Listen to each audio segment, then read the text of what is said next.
Voilà, donc je suis en train de préparer donc un petit résumé euh, pour voir quand est-ce que les relations, au niveau des relations binaires, comment ça se passe.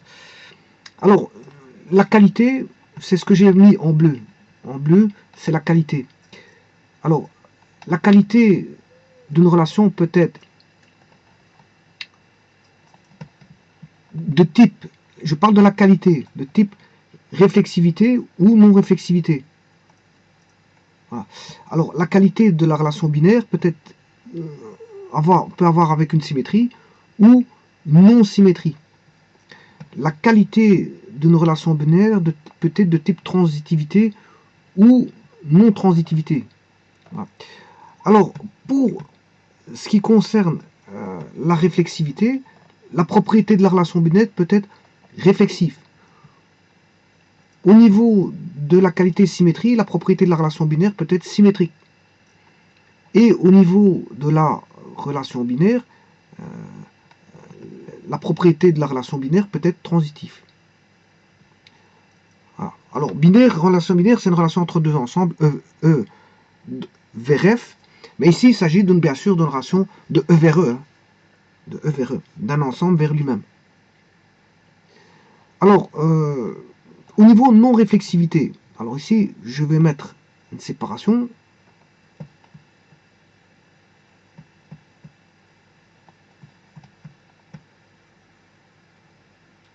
Voilà. Alors, ne pas confondre ceci et ceci.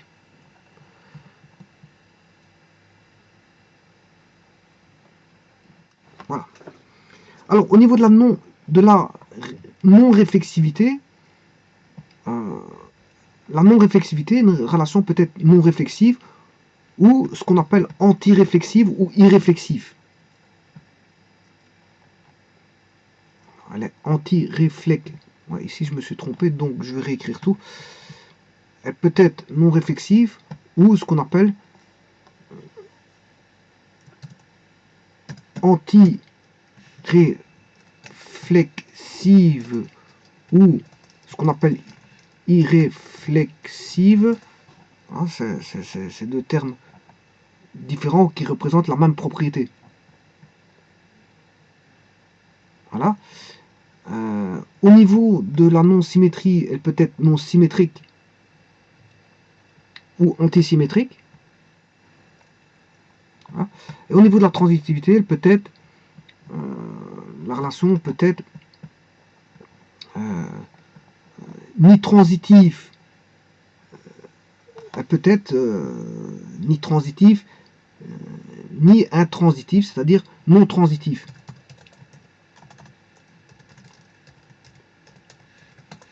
Non transitive, c'est-à-dire ni transitive globalement, ni intransitive globalement.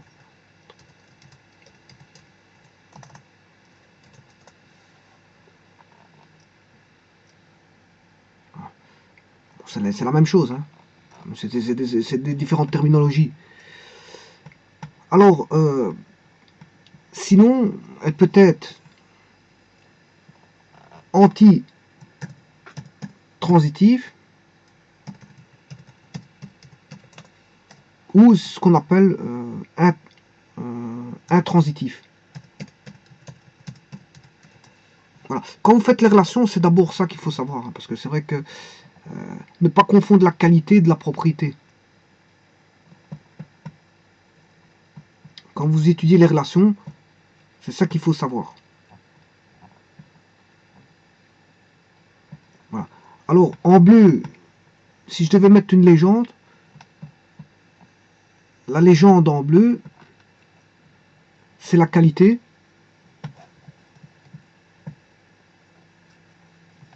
Ce qui est en bleu, c'est la qualité.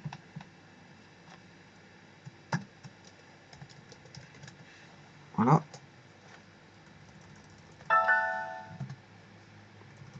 Ce qui est en rouge sont, bien sûr, propriétés. Voilà. Alors, maintenant, ça concerne quoi? Qu'est-ce que ça concerne? Je vais vous le dire tout de suite, pour faire encore une fois la distinction.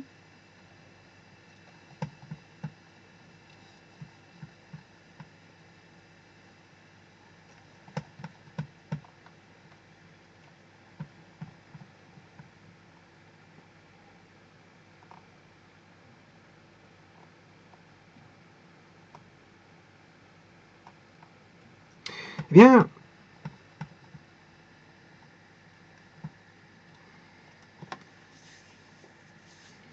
le premier va concerner ce qu'on appelle les idèmes, les couples identiques.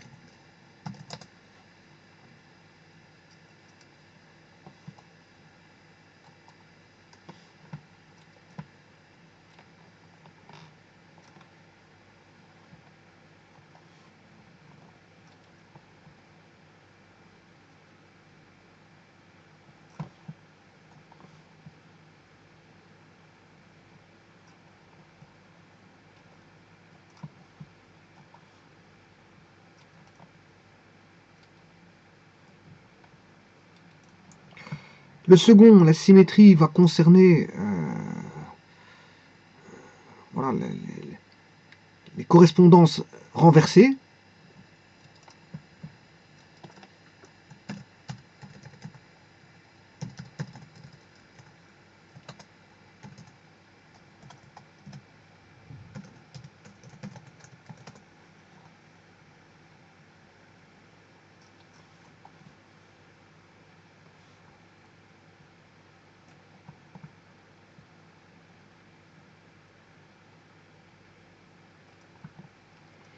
Et le troisième va concerner, si vous voulez,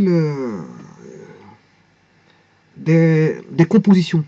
Mais une forme de composition, bien sûr, bien spécifique, donnée par une formule. Hein. Bon, c'est pas n'importe quelle composition.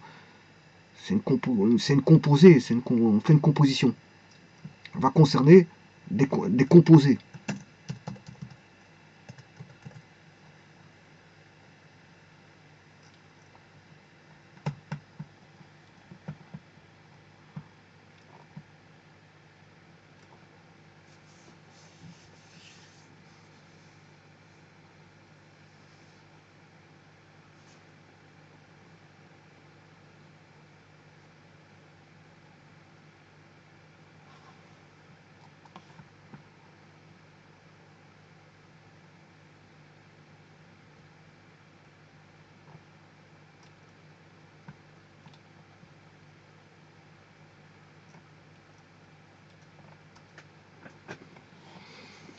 Voilà, donc en fait, là vous avez un tableau généralisé qui parle bon de la qualité. La qualité peut-être de type réflexivité ou non-réflexivité, ça va concerner que les idèmes.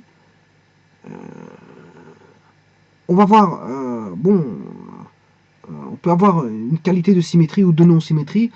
Et ça c'est en relation avec les correspondances renversées, symétrie ou non-symétrie. Si on a la symétrie, ça peut être symétrique. Si c'est non-symétrie, si on a une non-symétrie au niveau de la qualité, on a des propriétés de la relation qui peuvent être soit non-symétriques ou antisymétriques. Bon, il y a un cas de figure où il peut être aussi bien symétrique qu'antisymétrique, hein, ça c'est l'égalité. L'égalité, la relation d'égalité est une relation symétrique et antisymétrique. Ça, c'est de par les définitions qu'on sait dire ça. Il faut voir les définitions. Voilà, donc ici vous avez voilà une distinction qualité-propriété. Bon, comme ça c'est déjà une vue d'esprit que vous pouvez avoir. Voilà, je vous remercie.